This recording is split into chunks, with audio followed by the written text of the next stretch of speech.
Our next speaker that we've got is Leigh Chantelle, and she's involved in writing a number of books, the last one about vegan athletes. She also has a lot of great blogs where she interviews all vegans from all different walks of life, people in business, sports people, and so forth. Talks also about cooking. In fact, I've still got one of her recipe books from 2006, which we used to sell at the Vegetarian Victoria, and they were very, very popular. So I've still got them, actually. They're excellent recipes. So when it comes to veganism, there's very few people that are cover such a wide variety of topics like Leigh Chantelle does. But today she will be talking about ethics beyond the plate. So stay tuned for this presentation because it's about to start right now. Everybody, Leigh Chantelle. So thank you very much, Mark, and everyone for putting on World Vegan Day today. It's been pretty cool. Everyone looks a bit far down the back. Come up a bit closer. I like it when you're closer. So yeah, today, can people read this? Can people see it? Okay, that's good. So today I'm talking about ethics beyond the plate, and I just thought I'd go through my background a bit first. So what I do is I'm a published author, an international speaker, and a consultant. And I go around the country, the world, speaking about different things, so including veganism, vegan lifestyle, and I do a lot of things for my job, which include talks about marketing and promotion and etiquette and things like that. So I've been doing that for quite a while, and here's some of my websites down here. Can you see that pointer when I do that? Can you see that?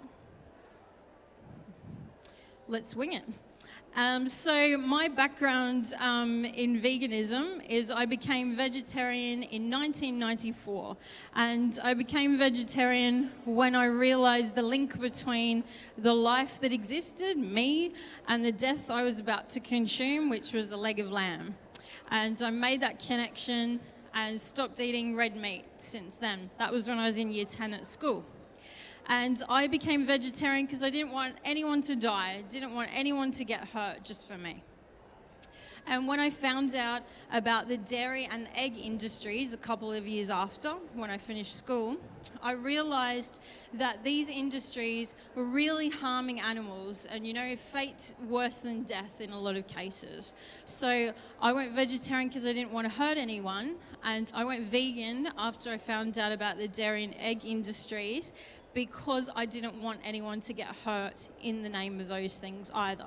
So that's been 20 years in January, so that's quite a few years. It seems a bit weird. It seems like yesterday, it also seems like quite a long time ago.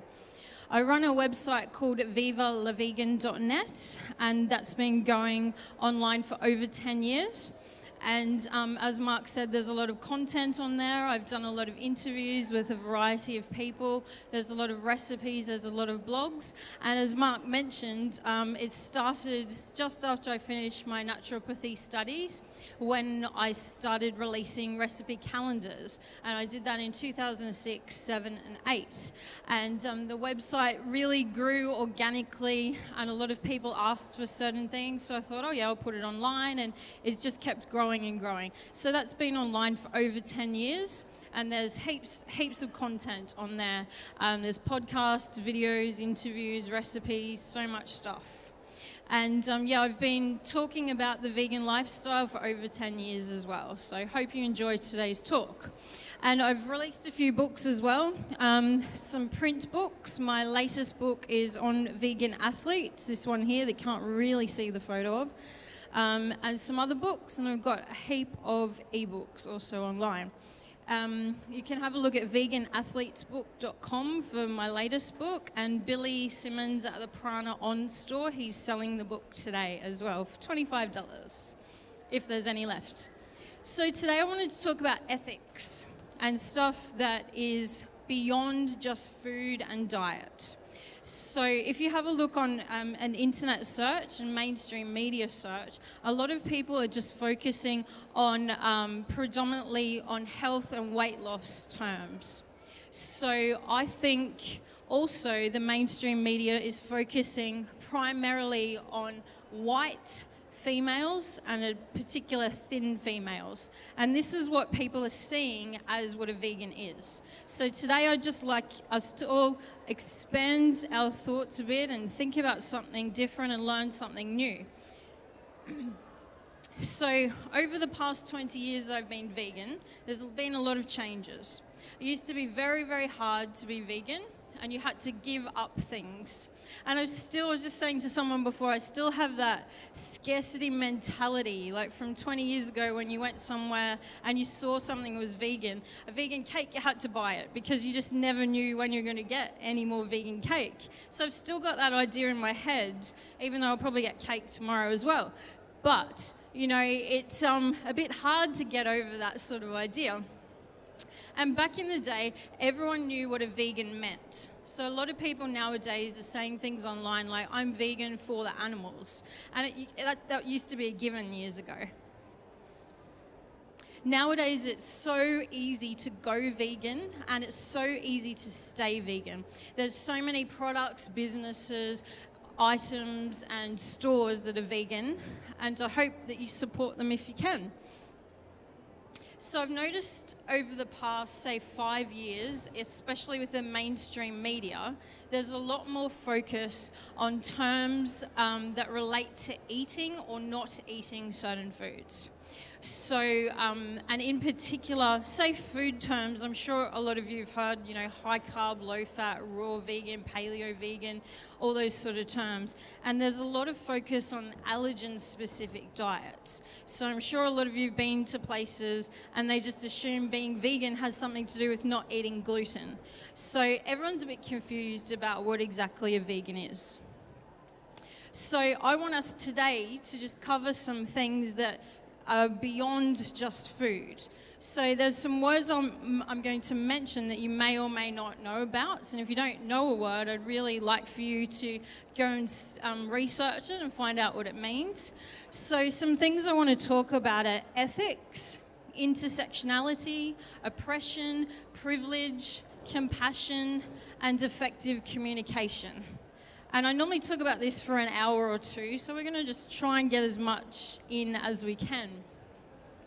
And so I know, seeing a lot of the information and the media about veganism, that maybe sometimes the term plant-based should be used instead of vegan, because there's a lot more that relates to veganism than just food and just what you eat or do not eat. So I find it hard sometimes, and I know that words and meanings change over time, but I find it hard when I've got a lot more in common with someone who's a meat eater and who's interested in social justice issues than someone who's vegan primarily just to look hot in a bikini.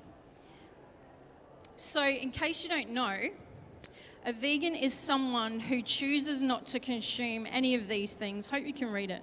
Animal flesh, animal secretions, animal products, animal byproducts. But as I said, veganism is simply not just a diet. And the word vegan was coined in 1944 by Donald Watson, and he's from the UK Vegan Society. Can everyone read the text? Can you see it okay? Okay. So hopefully you read that. So the non-dietary aspects of veganism include a few things like this. So vegans, we choose not to participate in using animals for clothing, animal products for, say, cosmetics and household goods, animal use, like as in animal testing, and using animals for entertainment. So vegans are against all of these things. We don't want to be using, abusing, exploiting animals in any way. And for me, veganism, it's a set of ethical guidelines that a lot of us commit to. And there's many, many reasons why people go vegan. So for me, I went vegan primarily for animals, animal rights, and ethics. But you could also go vegan for health issues, environmental issues, human labor rights issues, feminism, and social justice issues. And so for me, I think veganism encompasses all the things that I care about and that I'm passionate about, including consciousness raising, non-oppression, non-objectification, and anti-consumerism. And I went primarily vegan because of animal rights, and I've also been involved in environmental movements, feminist movements, and nowadays I'm interested in how veganism works with other movements and other social justice movements, and trying to work out how we can work together to build on things and to make things a bit better. And I enjoy sharing this message to others, and I think for me, veganism is my way of leading by example to promote peace, love, and compassion. And I really think veganism is a positive way to show the world how you're trying to make the world a bit better, and show people and lead by example by doing that. And it's a great way to live in line with your beliefs and putting compassion into action. And so today, hopefully, I want you to always be open to learning different reasons for why people become vegan. And hopefully that you find out some different reasons as well. Because, you know, it's really important to get people to be vegan, but we want people to stay vegan too. And the more reasons someone has to be vegan or to be involved in something, then hopefully they will stay vegan for much longer. So vegans don't participate in the use, abuse, exploitation of any animals for any reason. But so today, what I want to talk about is things beyond just diet. Who likes puffins? I really love puffins, that's cute. And so for me, veganism is just one step. So it's really important, it's a really massive step, but it's really just one step. And hopefully you've had a look at all the great not-for-profits and all the great groups that are here today, because there's a lot of people who are doing some really great work. And I want you to think about how you can use information that other people already have created to share the word, to spread the vegan movement. And whether or not you agree with a certain group, I don't 100% agree with any groups that exist, but you can always find information that they have that is relevant to what you're trying to promote. And I want you to think about doing your own research and working out things for yourself. Because a lot of people nowadays, they just see people online who are, you know, quite popular, who are maybe the most vocal or the most aggressive online, and they follow them. So I want you not just to believe whatever people are telling you, especially me, I could be wrong. It does happen sometimes. But I want you to go online and find a few things out for yourselves. Prove them, disprove them, learn something else. And yeah, just because someone's, you know, speaking the most aggressive, has the most followers, does not mean they're the most right, okay? And does anyone know what the term intersectionality means? Has anyone heard of that before? So in case you're not aware, a really basic way to put it is for people to, like other social justice movements, and how they can all link together and how we can all work together. And some examples of intersectionality at the bottom here, they can address things like racism, classism, ableism, homophobia, sexism, ageism, and speciesism. So what I wanted to do was just break things down into a couple of different topics. First one's going to be health. And I want to ask you a few different questions. And I'd like you to think about these things, maybe do a bit more research on them as well. So for health, considering nowadays vegan food in particular isn't necessarily that healthy, should veganism still be promoted as a healthy diet? What do you think about that? So, and should veganism be promoted as a cure-all? Because I see a lot of people doing that quite often. And what can we do to encourage people to try all different types of vegan healthy foods? There's a lot of people, in particular young females, who come to veganism because it's a way to restrict their diet under the guise of healthy eating. So we want people to be aware that there's a multitude of things that you can eat on a vegan diet. And how can we encourage people to commit to the lifestyle long term? What are these ways that we can do these things? And how can we show there's different types of vegans? Because we don't all look the same. So from an environmental perspective, as vegans, we're not contributing to a lot of the things that a primarily animal-based diet does. But have you thought about where your food comes from? Have you thought about things, for example, your favorite mock meat products that come from the UK or the US? They're coming over here, you know, the packaging that's involved, the food miles involved. Have you thought about these sort of things? Have you thought about food scarcity, food security, and what about supporting in-season produce, non-GMO, organically grown stuff? And, you know, I know a lot of people who are vegan, but they really don't care about people. And they quite happily talk about that all the time. But, you know, humans, we're animals too. So please remember this. Please be a bit nicer to each other. And I want you to think about some other things, about the ethics involved in things that you buy, or maybe things that you have or you'd like to have. What about ethics and conditions involved in manufacturing process of things? What about how are your favorite products produced? Do you know about this? What about people who actually make the products that you buy? Do you know if they're getting paid a fair wage? Do you know if they're getting looked after?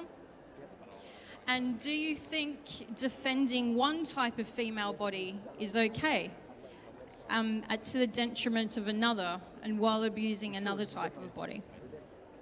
And what about using different types of bodies and different types of people who are vegan? Because there's a lot of whitewashing in the vegan movement, but there's a hell of a lot more different people of color that are involved. And what about some social justice issues? Have you thought about how we can participate in other movements, how we can learn from other movements, and how we can move forward?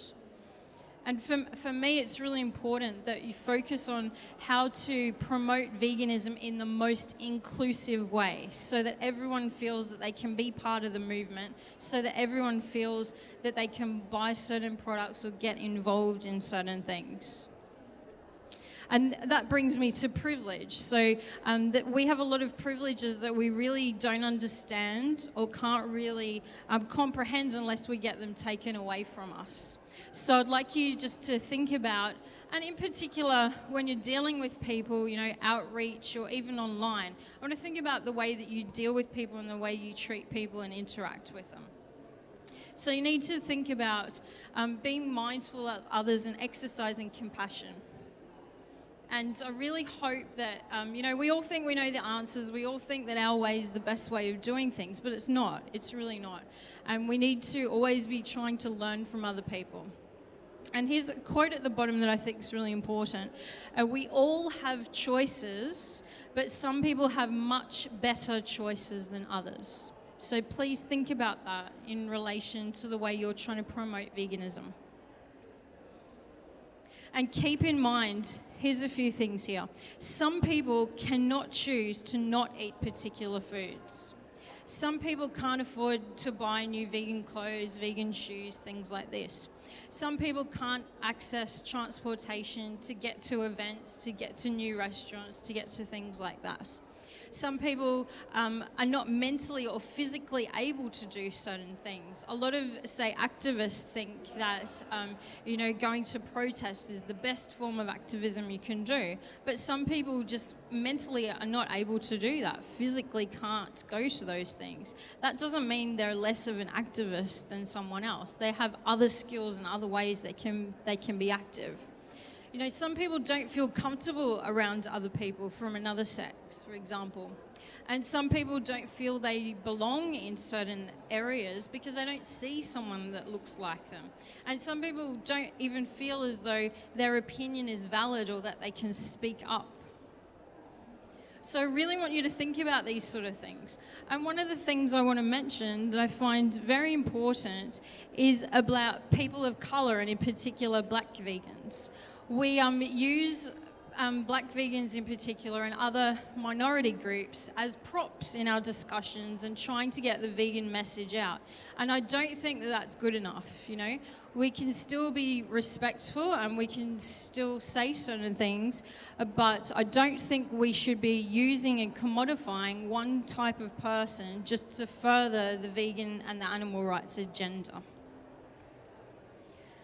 And so I want you to think about a few things here and really be mindful of these things, especially when you're interacting with people and especially online.